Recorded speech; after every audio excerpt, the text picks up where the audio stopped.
Good afternoon. I'm Brenda Metzler. Before I make further introductions, please note that after this session, you will be directed to exit down the back stairs, and that's to aid in the efficient flow of people traffic, and there will be a signing table afterward. So now, to welcome to this wonderful opportunity to celebrate a writer and her work. I'm pleased to introduce to you one of Vermont's own, Lindsey Stoddard. Lindsey was born and raised in Vermont, spending half of her childhood in Shelburne and the rest in Norwich. From a young age, Lindsey knew that she wanted to be a teacher and a writer, writing for and reading to her stuffed animals and troll dolls. Her parents joked that the only time she wasn't a well-behaved child was when it was time to leave the library or bookstore, when she would beg to stay longer, hiding among the shelves and, in her words, the magic worlds contained in their books. After college, Lindsey taught middle school English in New York City for 10 years, which she loved. And then she earned her MFA in creative writing for children and young adults from Vermont College of Fine Arts. And perhaps inspired by, and I quote Lindsey, the incredible energy and brains, end of quote, of her students, Lindsey's audience is still the middle grades. Her second book, Right as Rain, is scheduled for release early next year. But this afternoon, Lindsey is here to talk with us about her first book, Just Like Jackie, an honest story about the life challenges and important discoveries of a feisty 11-year-old girl. Please join me in welcoming author Lindsey Stoddard.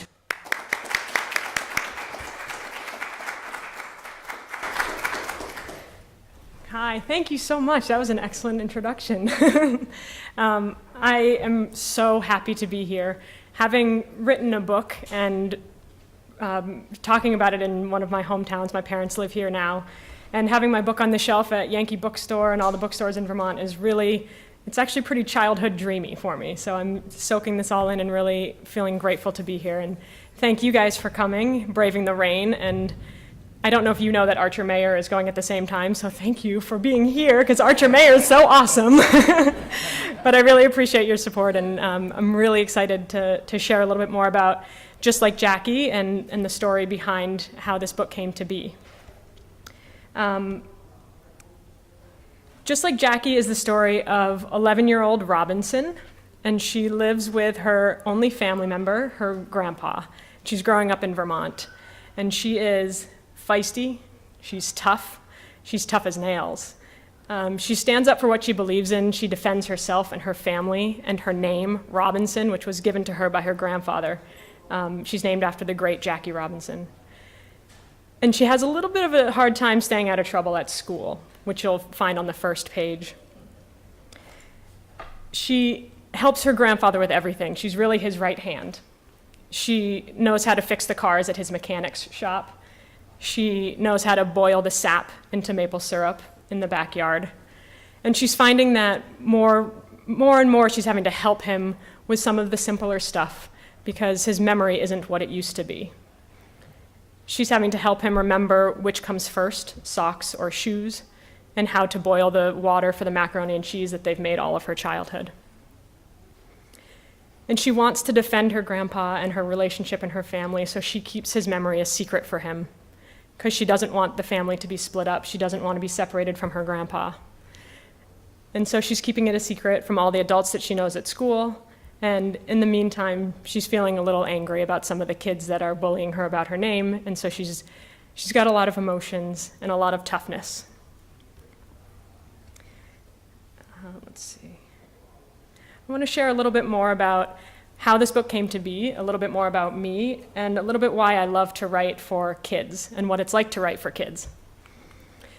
This graphic is a perfect representation of why I loved reading when I was little and why I really wanted to be an English teacher in the middle grades and why I write for kids.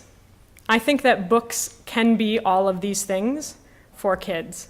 Books can be mirrors. The reader can look at the pages and see themselves reflected back. They can see their own skin, they can see their own families, they can see their own friendships, their struggles, their problems. Books can also be, can you hear me if I step away from the microphone? Yes. Books can also be windows for some readers. They might not recognize themselves on the pages, but they can see through to other worlds, other families, what other children are like, what other students might feel in their class. Books can be overcoats or warm blankets, just a comforting feeling for a student or a child. They can just be a quiet corner or a place to escape or a place to fly away. And this is why I really loved reading when I was a kid, and this is what I hope to achieve when I'm writing for students. And I think that these things are actually more important now than probably ever. When I first started writing for kids, I had very real kids that I wanted to write for. I was teaching middle school English in Washington Heights, New York City, and I loved my classes. And I'd always wanted to be a writer. I knew that growing up that I wanted to try and write a book, but it wasn't until I met my actual students that I knew this was my audience. I loved the middle grade, and I wanted to write for them. And I drew a lot of inspiration from them, stories that they wanted to see in the world, stories that they loved. And I started writing little stories for particular kids in my class. I wrote a story for Joseph. I wrote a story for Carlos. I wrote a story for Tamara. And they really inspired me to pursue my education in writing and creative writing, and that's how I landed at Vermont College, because I wanted to turn these stories into a book.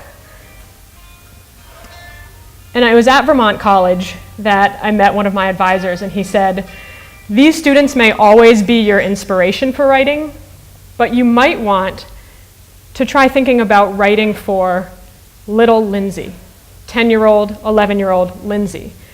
And you might come out with some more honest, genuine stories that will connect back to these students." And that made me think, because these students are growing up in New York City. They've been taking the subway by themselves since second grade to school, which would terrify me. They mostly speak Spanish at home. They live in tiny apartments with lots of family members. And they seem to have very little in common with little Lindsey. So I thought maybe I should kind of focus a little bit on what little Lindsey was like. So I thought back to me at age 10, and as you can very well see, we had a different childhood. I grew up in tiny town Vermont. A yellow school bus picked me up in front of my house every day and dropped me back off at home after school. I didn't even know that there were other languages until in 6th grade I had to choose between French and Spanish. And as I was thinking about little Lindsey and what I would write for little Lindsey, I realized that no matter where kids are growing up, or with whom, or what they have or don't have, or what language they're speaking, kids at this age do all have one thing in common. They feel things really big. They have huge emotions in this middle grade age. And so I thought, what were some of my big emotions when I was 10, when I was 11? What were some of the things that I still remember to this day when I'm 34 and I still feel it? And the first emotion was rage, red hot anger rage.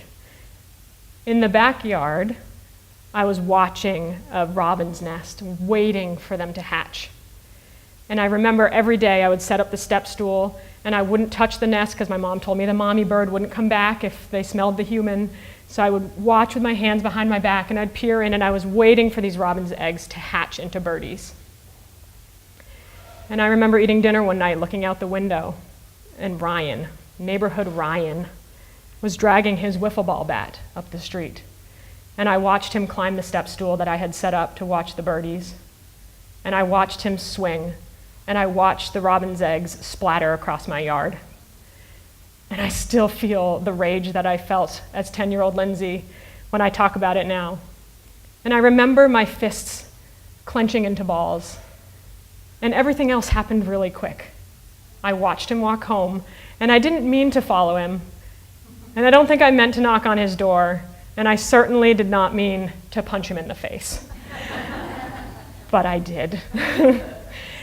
And so I channeled that feeling of rage when I was thinking about Robinson and how angry she gets on the schoolyard and how she might be feeling in some of her situations in the book.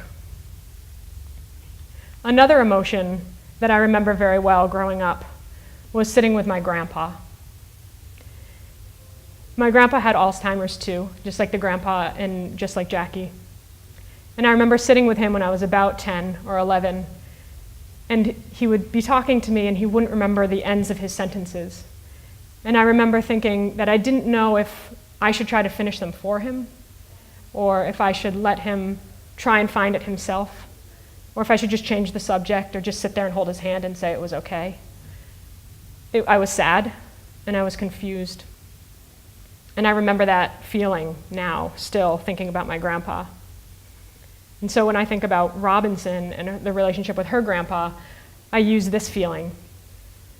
And so those two seed emotions, the red-hot rage from Ryan and the sad discomfort from my grandpa, I used as seed ideas for Just Like Jackie. And then I watered them with a whole bunch of what ifs. What if I was a child that felt that rage all the time? Or what if I was a child that learned why Ryan was that mean? Where did that come from? Or what if Grandpa was my only caretaker? What if he was the one that was supposed to be taking care of me in the world? How scared might I be? And that's how Just Like Jackie came about.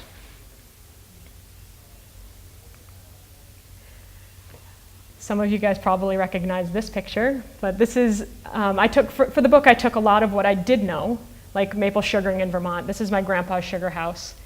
And the nature of Alzheimer's is that they lose the latest memories first, and so they remember the things that they've been doing all of their lives. And for my grandpa, that was sugaring. And he was the most himself when he was in the woods at the sugar house. And that was where I felt the best when I was with my grandpa, because he never forgot how to chop the wood on the chopping block and stoke the fire, and he never forgot how to bottle the syrup and twist the caps, and he never forgot how to teach us all that. And so there's a lot of maple sugaring and Just Like Jackie, and that's where Robinson and her grandfather really bond and connect. I also used a lot of things that I didn't know, but I wished I knew more about. Robinson's also an excellent mechanic. I know nothing about cars, but I did a bunch of research and talked to my dad, who has worked for Toyota for all of my life. And Robinson's also really into baseball like I am, but she can recite baseball stats, and that's one of the things that she does to calm herself down. So it was a lot of what I did know and a lot of things that I would like to know, and I gave Robinson those traits. In the process, this is what I hope that I created, was a book that for some readers is a mirror. I hope that some kids are picking up my book and saying, I relate to Robinson, I see that. I sometimes feel angry that way, or I worry about my family like that sometimes. And I hope for some kids it's a window. Maybe they don't have a family that looks like Robinson's, maybe it looks more like mine when I was growing up, but they're looking in and seeing different types of families and how they work. And they're looking through the window and seeing different types of kids and what makes them act the way they do at school. For some kids, I just hope it's an overcoat, something comforting. For some kids, I hope that they fly away on it. And for some kids, I hope that they're escaping down into it. This is sort of what I'm hoping for Just Like Jackie. I want to share a couple of my favorite reviews. Just Like Jackie has gotten a few starred reviews from some bigger named publishers, but I actually really love these reviews the best. These are from kids and parents. This is a card that I got from, I think she's 11, and she lives in upstate New York. And it says, Dear Lindsey Stoddard, do you have any tips on how to write a story? Hope you write back. I can't tell you how much I like your book, Just Like Jackie. It is now my favorite book. When I like a book, I can't stop reading it. I finished this book in 2 days. I almost forgot to eat dinner. After I finished this book, I asked, can I boil sap sometime? And then she goes on to say, I never cry, but I cried. And so for this girl, it was a flying carpet. She forgot to eat dinner. She's off. And it's a springboard. Can I boil sap sometime? Maybe this will spring her into something new that she loves. Thanks for making me want to read so many more books. For this reader, It's a beacon, just like Jackie is a beacon to new readers. It's making her want to read more books now. This is another reader. I can relate to Robinson because I have a very quick temper, just like her. I understand her. I really wanted to find out what happened at the end, so I read for an hour and a half straight, and then I read for another half hour. I've been thinking about what part was my favorite, but I can't find it. The whole book was my favorite. So for this reader, you can see she saw herself reflected in the pages. She understood Robinson. She got Robinson's anger, her temper. And I think it's so important for kids to see themselves in books. And for her, it was also a quiet corner, an hour and a half, and then another half an hour. And this one's from a parent. In Just Like Jackie, there are lots of different types of families, interracial, intergenerational, same-sex families. And so this comes from a parent. I love your book, and I love you for writing it. Not only because it's such a compelling story, but because it's relatable for so many kids, including our daughter. She will have so many questions as she gets older. Why don't I have a dad? Where does 50% of my DNA come from, etc.? But with your book, she will understand that family is what you make it, and I'm forever grateful that you will be one of the many who will teach her that lesson. So for this mom, the book is a mirror. She sees her type of family in the book, and when her daughter becomes reading age, she'll see her family too. And it's an overcoat. She's so glad that there's a book like this for her daughter waiting, where her daughter can see herself in the pages. Let's see. So that's a little bit about Just Like Jackie, how the story came to be, and some of the things I'm hearing about it in the past 6 or 7 months that it's been on the shelf. But I want to give you a tiny little glimpse, if it's okay, into the next book. And it's coming out in February. It's called Right as Rain. And I use the same process. I thought back to little Lindsey, and what was another emotion that I've always remembered, never forgot. And I adored my big brother. I still do, as you can see. And there was one day when my brother came to me and said, "Will you help me? I need a favor." And of course, yes, I would do anything for him. So I said yes, and he said, "I'm going to try and sneak out tonight." And I said, "Okay." And I never broke the rules. I was completely the opposite. I said, "Okay."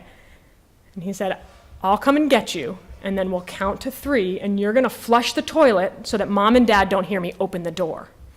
So that was my big role. It was my big job. So that night, I was already nervous, and he hadn't even left yet. And he came and got me, and he said, 1, 2, 3. And I flushed the toilet, and he went out the door. Perfect. It went perfectly. And then I waited. And I waited, and I waited, and I waited, and I waited, and he didn't come home, and he didn't come home, and he didn't come home, and I started to feel guilty. I started to feel nervous and anxious, and I still remember feeling like, oh my gosh, what did I just do? Like, what if he gets into trouble or something happens? And I remember that night, he did come home, thank goodness. But I watered that emotion with, what if? What if he hadn't come home? What if something had happened? And so that's where the seed idea for my next book, this is the cover for Right as Rain. And then I'm really excited for that one to come out too. And that's sort of where that book idea came from. I think we might have a little bit of time where I could read you a few pages, if that's cool. I'll read you a few pages of Just Like Jackie, and then I would love, if you guys have questions, I'd love to answer any questions that you have. So I'll read right from the beginning. Oops.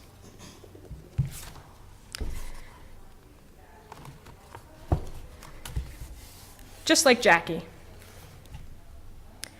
Before I know it, I have Alex Carter's nose blood on me.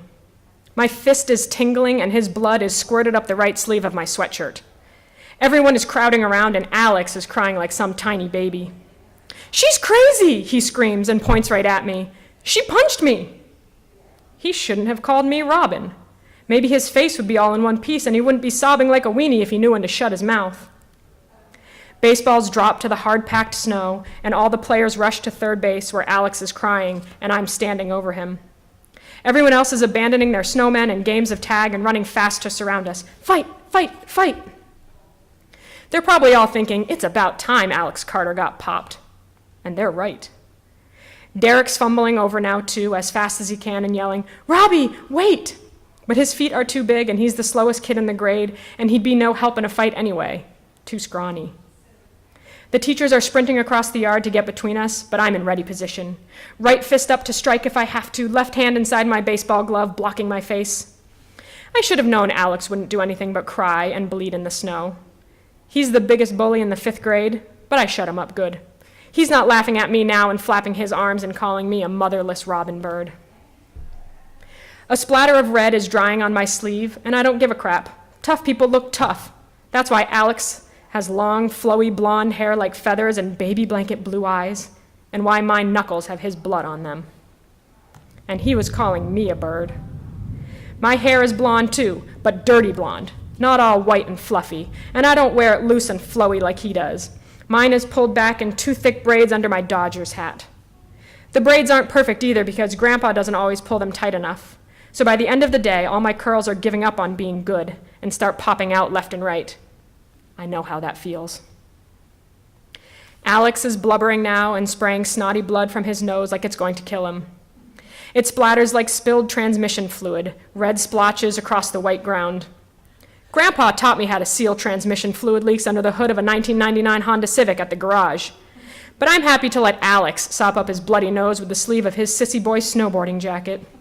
There's no sealing up a kid that's gone that bad. I should know. What's wrong with her? He screams. White puffs of sad, sorry bully breath escape from his crying mouth.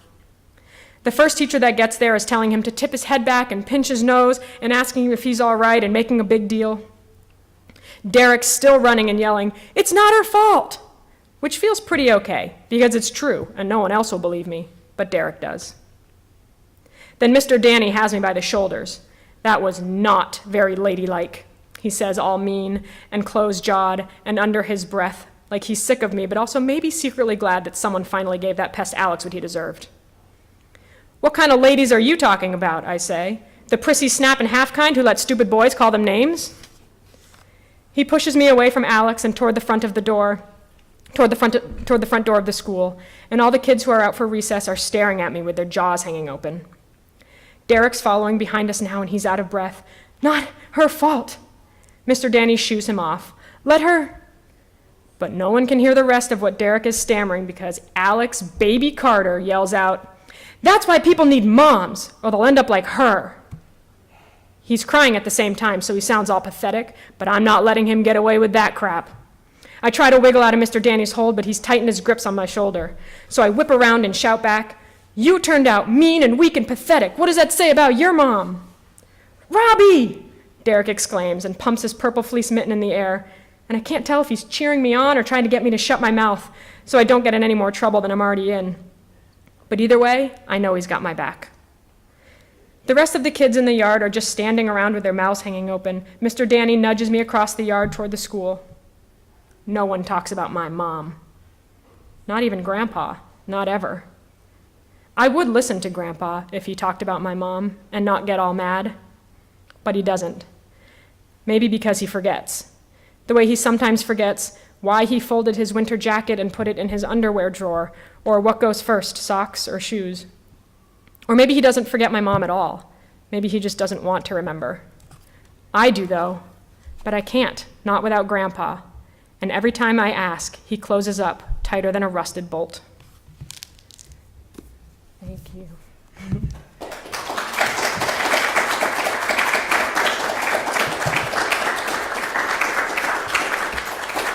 Okay, I'm happy to answer questions if you guys have any about this book or the next one or anything else. Yeah, Jane. Looks like Right as Rain is not in Vermont, or? No, Right as Rain is set in Washington Heights, where I was a teacher. So it's a New York City story.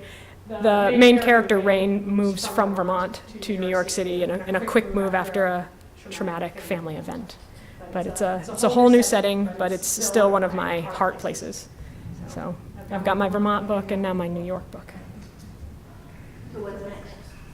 Oh my gosh, what's next? That's really great. I'm writing a book right now. I'm under contract with HarperCollins right now for another 2 books, which it's going a little slower because I also have 2 babies. But we're chugging along, and I'm writing one that's called Brave Like That. And it's the story of a boy named Cyrus who is left at a firehouse when he's a baby, and he grows up with one of the firemen who adopts him. So that's sort of the beginning little bit of it. But the seed emotion was when I was little, I found a stray dog, and I took care of it and like tried to find its owner, and we ended up bringing it to the vet, and I felt really proud that I saved this dog's life, and I just really wanted the dog to be mine, and so there's a dog part in this story too. And then the 4th book, I have no idea. The 4th book is not in my head yet. No, the 3rd one I'm just working on. So, but the 4th one needs to be in my head soon. So, yeah. Did you want to teach in New York City? Did you want to live there initially? I did. I didn't think I would be there as long as I was because I'm a very small town. I grew up in Vermont, and then I went to Carleton College, which is a tiny little school in Minnesota. And then I thought, I'd try a city for a few years, and I ended up just falling in love with, oh, hi, little bird. I ended up falling in love with New York and the students, and I stayed right there, and it felt really like home. So, yeah. And we just recently moved back. So we're moving to Shelburne tomorrow, actually. That's not distracting. Yeah, right? I hear a new book coming out. Yeah, right? Were you an English major? I was an English major. Yep. Yeah, I majored in. You created my sister went to Carleton. Oh, no way. And did you do creative writing as part of your English major? I studied more literature, but I took a lot of creative writing classes. Yeah, I've always been in creative writing. Even when I was in New York, I was in workshops and things like that. So I've always been. The Vermont School of Creative Writing? Vermont College of Fine Arts is in Montpelier, and it's a low residency program. It's awesome. So I was able to teach in New York City and come back and do a residency twice a year. That was 2 weeks long, which was it was a perfect situation because I could stay teaching and be with those awesome kids all the time who I knew were going to be my audience, and also work on my craft, which was really nice. Are there any other questions?